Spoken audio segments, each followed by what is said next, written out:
All right, welcome back, everybody. Hope you had a great day off on Thursday. Today is the Friday, the 22nd of September.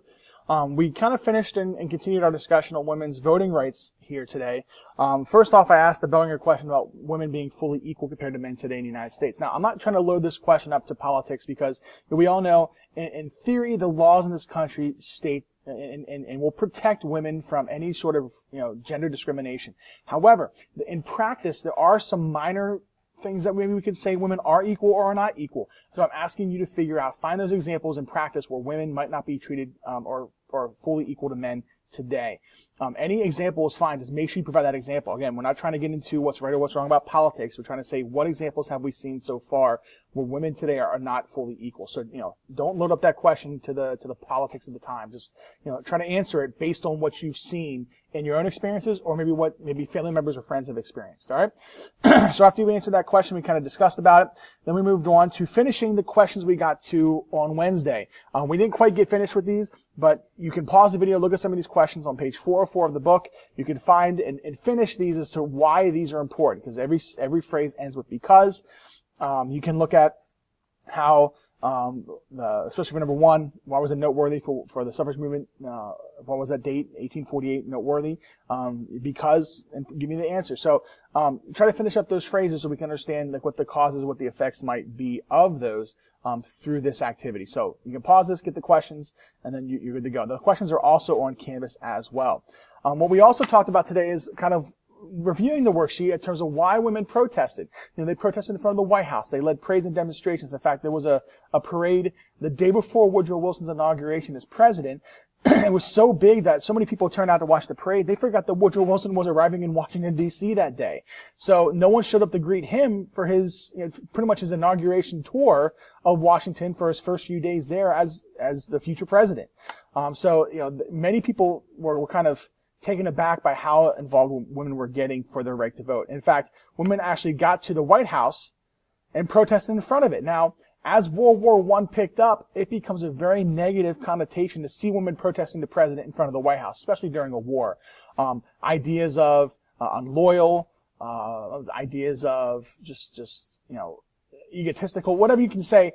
People thought that women were traitors because whenever you protest a president during a time of war, especially at this time, because the media treated the presidents with great respect, great reverence, if you protested the president, you were seen, especially during a time of war, as someone of a traitor. In fact, many of the issues that women face here deal with soldiers who are touring through Washington, D.C. before they go serve, and they see these women protesting in front of the president's, house, and they say, this is not cool. We're fighting a war. Pick another time to lead this battle for the right to vote. Well, these women did not stop, and these women were led by Alice Paul. Alice Paul is not the only college-educated woman, but many women at this time period, very few of them were college-educated and had a degree. Alice Paul is one of them. She takes her issues from, and her examples from British women who over in England, they fought for the right to vote much sooner than we did here in the United States. She helped lead and also follow those protests, and then when she figured out what was successful there, she brought it to the United States and used those tactics here. When her tactics included were arrests. Many women were arrested on multiple charges. Some of them were made up or just were completely ridiculous. Some women got arrested for blocking traffic and other made up charges, and they just got sent to the prison. In fact, some of the charges were so little that many women would get sent into prison, leave in a couple of days, and get sent right back after a week. So many authorities wanted to see these women put away and not out in the streets, protesting anymore. So they decided to take some of these ringleaders like Alice Paul and others and put them into a psychiatric prison or a hospital. While there, Alice Paul goes on strike, or on a hunger strike, and she's eventually force-fed. Now, a force-feeding process for her at that time was really brutal and really gross, but what they did was they put her in a straitjacket, they strapped her into a chair, and they decided they were going to force feed her with a tube down her throat. They put a device in her mouth to keep the mouth open, and at the same time they shoved a tube down into the stomach, not into the esophagus, but all the way into the stomach, all the way down, and they whipped up, I think, a batch of eggs, like raw eggs, some milk, and a little bit of sugar to give her some of the energy and give her some of the protein that she needed. And that was all the nutrients she needed at that point, and they force-fed her. And they poured it all down. Once it was done, they took the tube out, and that was it. So they force-fed her while she was on her hunger strike. And this gets out to the media, and it really begins to change, especially when we look at the very top, at the very end here, as to why Congress passed the proposed suffrage amendment, because Alice Paul's tactics worked. She stayed the course.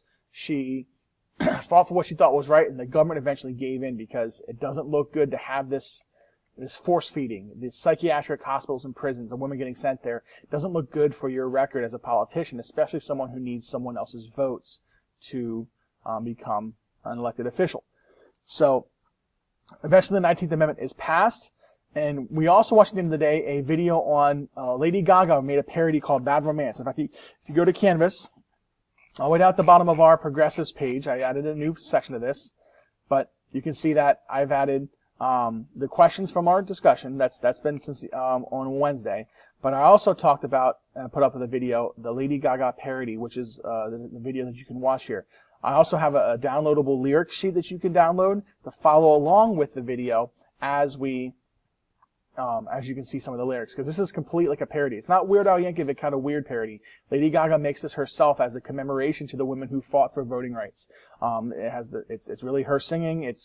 These lyrics are changed to match what the message the song is trying to get out. So watch the video, follow the lyrics, and kind of see what the fight was like. We may have to continue next week about women's suffrage just to get a kind of brief overview of everything to see why the right to vote is important.